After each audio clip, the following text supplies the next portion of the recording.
मेरी सबसे बड़ी कमजोरी जब किसी से बहस खत्म हो जाती है तभी मुझे अच्छे अच्छे जवाब याद आते हैं।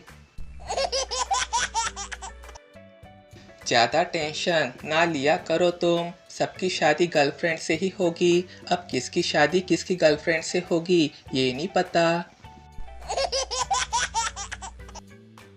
तारीख गवाह है, जब घरवाली खुश होती है तो घरवाला भी खुश होता है, मगर जब घरवाला खुश होता है तो घरवाली को शक होता है। भारत का कौन सा शहर है जहां उधार दिए पैसे वापस मांगने पर भी बताना पड़ता है कि मुझे मेरे पैसे अपने जरूरी काम के लिए चाहिए, वापस दे दो। जिन लड़कियों से घर में आधी रोटी नहीं खाई जाती वो लड़कियां भी बॉयफ्रेंड के साथ 40-50 गोलगप्पे खा लेती है। रिश्तेदार बोला, और बेटा आगे का क्या प्लान है? कलयुगी बच्चा बोला, ये तो आप पे डिपेंड करता है। 20 रुपए देंगे तो चिप्स खरीद लूँगा और 50 दिए तो पेप्सी। रिश्तेदार बेहोश। नमन है इसके मिस्त्री को जिसने एक ही सीढ़ी में आने जाने की सीढ़ी अलग अलग बना दी है। अगर पूरी फैमिली बैठ के बातचीत कर रही हो तो चुपचाप वहाँ से निकल लो, क्योंकि थोड़ी देर बाद बात घूम फिर के तुम्ही पर आनी है। ये अनुभव कैसे नहीं मिलेगा। मोहल्ले की एक औरत पड़ोस में दही लेने गई। सास बाजार गई थी। बहू ने उससे कहा, दही नहीं है, कल हमने कढ़ी बना ली। औरत वापस जा रही थी, रास्ते में सास मिल गई। औरत ने सास को बताया, तुम्हारे घर दही लेने गई थी। तुम्हारी बहू ने कहा, दही नहीं है, कल हमने कढ़ी बना ली। सास बोली, अच्छा चल मेरे साथ चल। घर आके सास उस औरत से बोली, दही नहीं है, कल हमने कढ़ी बना ली। वो औरत बोली, ये बात तो तुम्हारी बहू ने भी कही थी, फिर मुझे वापस क्यों लाई हो? सास बोली, बहू कौन होती है मना करने वाली? मना करना है तो मैं करूँगी। ये सुन वो औरत बेहोश हो गई।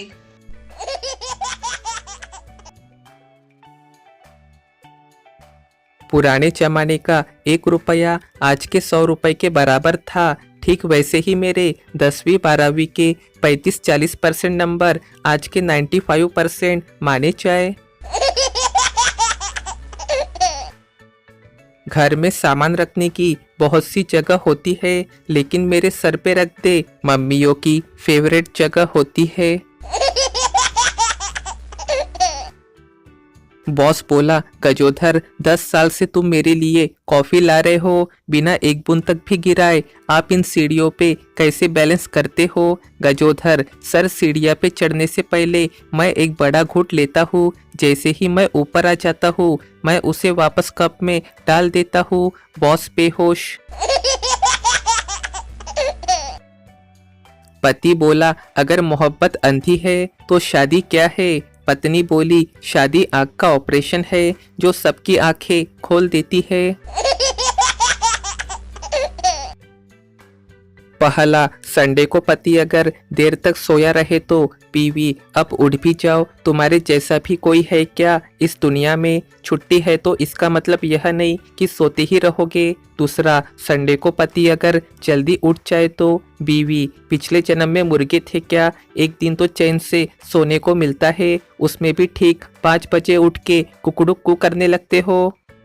इतना जल्दी उठ के क्या पहाड़ तोड़ने जाना है क्या? तीसरा, संडे को पति अगर घर पे ही रहे तो बीवी, कुछ काम भी कर लिया करो, हफ्ते भर समय देखते हैं तुम्हारे संडे की, उसे भी तुम केवल नहाने धोने में ही लगा देते हो। चौथा, संडे को पति अगर घर से देर तक बाहर रहे तो बीवी, कहते तुम आज पूरा दिन, आज संडे है, कभी मुंह से भगवान का नाम भी लिया करो। पांचवा, संडे को पति अगर पूजा करे तो बीवी, यह घंटी बजाते रहने से कुछ नहीं होने वाला। अगर ऐसा होता तो इस दुनिया के रईसों में टाटा, अंबानी या बिल गेट्स का नाम नहीं होता, बल्कि किसी पुजारी का नाम होता। छठा, अगर रतन टाटा या बिल गेट्स जैसा अमीर बनने के लिए पति दिन रात मेहनत करे, बाहर रहे तो। बीवी हर वक्त काम काम काम, तुम्हें अपने ऑफिस के ही साथ सात फेरे लेने चाहिए थे। हम क्या यहाँ पे बंधुआ मजदूर है जो सारा दिन काम करे और शाम को तुम्हारे आने का इंतजार करे। सातवां, पति अगर पत्नी को घुमाने के लिए ले जाए तो। बीवी, मेरे मम्मी के मौसी का लड़का तो अपनी बीवी के साथ हर महीने घूमने जाते हैं, और वह भी दार्जिलिंग कनाडा जैसी जगह पे तुम्हारी तरह तीर्थ यात्रा नहाने नहीं जाते। आठवां, पति अगर अपनी पत्नी को ऐसी तैसी करा के नैनीताल, शिमला, माउंट आबू जैसी जगह पे घुमाने ले जाए तो। बीवी, अपना घर ही सबसे अच्छा है, बेकार ही पैसे लुटाते फिरते हो तुम, इधर उधर बंजारों की तरह घूमते फिरो, क्या रखा है घूमने में। इतने पैसे से अगर घर पे ही रहे तो मेरे लिए पूरे 3 साल के लिए कपड़े खरीद सकते थे तुम। एक सच बात, जिनके पास माता पिता होते हैं वो काफी किस्मत वाले होते हैं। यह बात हम उनसे समझ सकते हैं जिनके पास वो नहीं है। पहला दोस्त, अगर गर्लफ्रेंड धोखा दे दे तो उसे नागिन कहते हैं, पर मेरी वाली मकड़ी थी यार, जाल बुनती थी चाल। दूसरा दोस्त, भाई मेरी तो गोल्डी मसाले थी, जहाँ चाहे रिश्ते बनाए। तीसरा दोस्त, मेरी तो नोकिया थी भाई, कनेक्टिंग ऑल पीपल। एक दांतों के डॉक्टर की बेटी को एक लड़के से प्यार हो गया। वो रोज लड़के को अपने पापा के पास शादी की बात करने भेजती थी, लेकिन लड़का कुछ बात नहीं कर पाता था। लड़की बोली, क्या तुमने आज पापा से बात की? लड़का, नहीं। लड़की गुस्से में, क्यों? लड़का रोता हुआ बोला, हिम्मत नहीं पड़ी आज, फिर चुपचाप एक और दांत निकलवा के आ गया। अभी देखना कुछ दिन में वो झूठे लोग व्हाट्सएप स्टेटस लगाएंगे, मैंने पिछले साल का जैकेट निकाला तो जेब से 500 का नोट मिला। टीचर, बिस्तर पे चाय किसने गिराई? इस वाक्य का अपनी मातृभाषा में अनुवाद करो। स्टूडेंट, मातृभाषा यानी मम्मी की भाषा में। टीचर, हाँ। स्टूडेंट, अरे बेवकूफ कही के, कर दिया ना धूली चादर का सत्यानाश, पड़ गई तेरे कलेजे को अच्छी ठंडक, अब आने दे तेरे बाप को, वही धोएगा चादर और तुझे भी। सच्चा भारतीय होने की निशानी, जो फ्री की चीजों को कभी न छोड़े, जो घर में पेंट करवाने के बाद पेंट वाली बाल्टी को कम से कम 5 साल इस्तेमाल करे, जो टीवी रिमोट के सेल खत्म होने के बावजूद रिमोट को पीटता है, जो मिठाई की दुकान पे टेस्ट करने के लिए मिठाई जरूर मांगे, जो पुराने कैलेंडर को पन्नों को कॉपियों का कवर बना के इस्तेमाल कर ले, जो मोबाइल बैलेंस में से कंपनी द्वारा पैसे काटे जाने पे कंपनी के toll free customer care number पे कस्टमर केयर वाले को बातें सुना दे। एक सच बात, ऐसे जियो कि अपने आप को पसंद आ सको, दुनिया वालों की पसंद तो पल भर में बदल जाती है। भगवान के बाद पत्नी ही होती है जिसकी लाठी में आवाज नहीं होती, और वो लाठी है बेलन। इंसान सिर्फ अपनी जरूरत के लिए ही दूसरों से रिश्तेदारी निभाता है। सर्दी आने पे वो जिस धूप के लिए मरता है, गर्मी आने पे वो उसी धूप से ही डरता है। कभी कभी दिल करता है कि मोबाइल की टाइपिंग छोड़ के ये ऑटो करेक्ट को ही बोल दूं कि भाई तू ही लिख ले, तुझे ही ज्यादा पता है। पत्नी बोली, आपको अरेंज मैरिज और लव मैरिज का मतलब पता है? पति बोला, हाँ पता है। अरेंज मैरिज आप जब चल रहे हो तभी अचानक से आपको सांप काट ले, ये है अरेंज मैरिज। और लव मैरिज आप सांप खोजते हो और उसके सामने नाच नाच के कहते हैं, ले काट ले भाई। रास्ते के पत्थर से मैंने पूछा, जमाने की ठोकर सहकर भी तुम खुश कैसे रह लेते हो? पत्थर ने शांति से जवाब दिया, अभी अपना काम करना यार, ज्यादा दिमाग का दही मत कर। मम्मी ने कहा, बेटा ऐसा काम करो कि किसी को तकलीफ ना हो। फिर क्या, मैं चुपचाप जाके सो गया। एक सच बात, मनुष्य की फितरत प्रार्थना करते समय समझता है कि भगवान सुन रहा है, निंदा करते हुए ये भूल जाता है, पुण्य करते समय समझता है कि भगवान देख रहा है, पाप करते समय ये भूल जाता है, दान करते समय समझता है भगवान सब में बसता है, चोरी करते हुए ये भूल जाता है, प्रेम करते हुए समझता है पूरी दुनिया भगवान ने बनाई है, नफरत करते हुए ये भूल जाता है।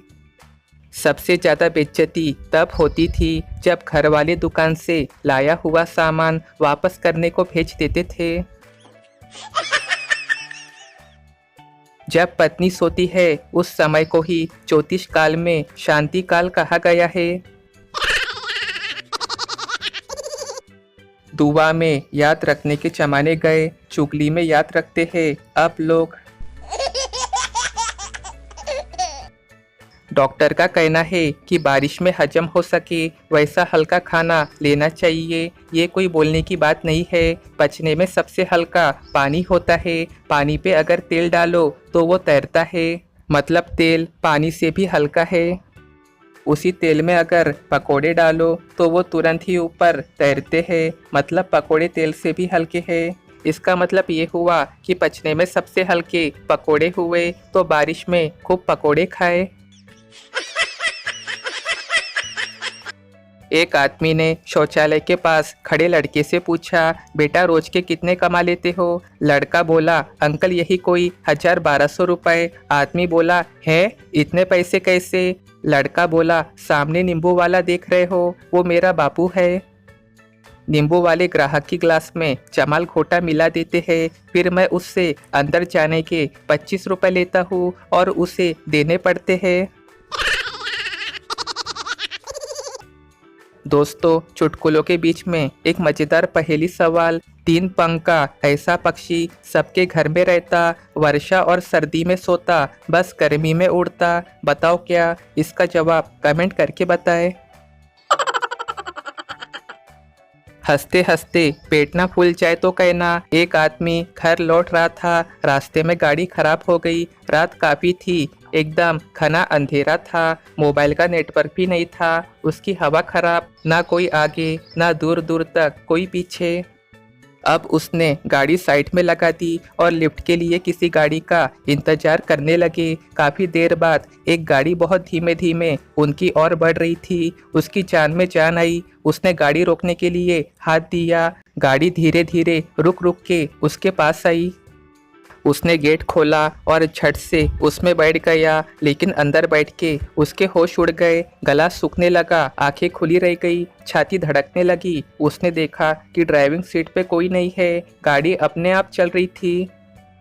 एक तो रात का अंधेरा, ऊपर से ये खौफनाक दृश्य, उसको समझ नहीं आ रहा था अब क्या करूं, बाहर जाऊं कि अंदर रहूं। वो कोई फैसला करता कि सामने रास्ते पे एक मोड़ आ गया।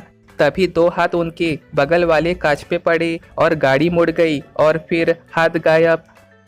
अब तो उसकी सिट्टी पिट्टी गुम हो गई। मंत्रों का जाप करना उसने शुरू कर दिया, अंदर रहने में ही भलाई समझी। गाड़ी धीरे धीरे रुक रुक के आगे बढ़ती रही। तभी सामने पेट्रोल पंप नजर आया, गाड़ी वहां जाकर रुक गई। उसने राहत की सांस ली और तुरंत गाड़ी से उतर गया, पानी पिया। इतने में उसने देखा कि एक आदमी गाड़ी की ड्राइविंग सीट पे बैठने के लिए जा रहा है। वो दौड़ते हुए उसके पास पहुंचा और उससे कहा, इस गाड़ी में मत बैठो, मैं इसी में बैठ के आया हूँ, इसमें भूत है। उस आदमी ने उसके गाल पे एक छन्नाटेदार थप्पड़ चढ़ा और कहा, अबे उल्लू के पट्टे, तू बैठा कब रे इसमें? तभी मैं सोचूं गाड़ी एकदम से भारी कैसी हो गई, ये मेरी ही गाड़ी है। पेट्रोल खत्म था तो 5 किलोमीटर से धक्का मारते हुए ला रहा हूँ। एक सच बात, माता पिता की जितनी ज़रूरत हमें बचपन में होती है, उतनी ही ज़रूरत उनको बुढ़ापे में हमारी होती है। इसलिए हमेशा माता पिता का ख्याल रखें।